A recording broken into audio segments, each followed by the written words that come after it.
Hi friends, welcome back to our channel. Today's day 4 challenge. நான் உனக்கு கேள்வி கேட்பேன், சரியா? அதுக்கு நீ பதில் சொல்லணும், ஓகேவா? ஆரம்பிக்கலாமா? டிரைவிங் லைசென்ஸ் வாங்க ஒருத்தன் போறானா, சரியா? கூட சாக்பீஸ் எடுத்துன்னு போறாங்களாம். எதுக்கு? போடு போறதுக்கு. என்னடா முட்டாத்தனமா பேசிக்கிட்டு இருக்க முட்டா பயல, என்னடா முட்டாத்தனமா பேசிக்கிட்டு இருக்க முட்டா பயல. இல்ல, டிரைவிங் லைசென்ஸ் வாங்க போகும்போது சாக்பீஸ் ஓட போறாங்களாம். எதுக்கு? தெரியல, நீயே சொல்லு. எட்டு போட. ஓஹோ, சம கண்டுபிடி.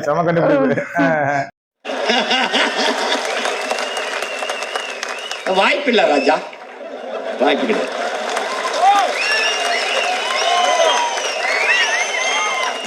ஒரு மனுஷன் ரொம்ப நாளா வாழணும்னா என்ன பண்ணணும்? அது உயிரெடுக்கணும். I like it. நீங்களா யாருடா? How do I tell you? சரி, வாழைப்பழத்துக்கும் சீப்புக்கும் ஒற்றுமை இருக்கான், என்ன சொல்லு? வாழைப்பழத்துக்கும் சீப்புக்கும் ஒற்றுமை இருக்கு, என்ன சொல்லு? ரெண்டுக்குமே பல்லு இல்லையா? இருக்குது. வாழைப்பழத்துக்கு பல்லுக்குதா? சரி, நீயே சொல்லிடு. சீப்பு தலை வாரம், வாழைப்பழம் காலை வாரம். ஓஹோ, சரி. என்னென்ன சொல்றான் பாருங்க, கம்பி கட்டுற கதையெல்லாம் எடுத்து போடுறாங்க.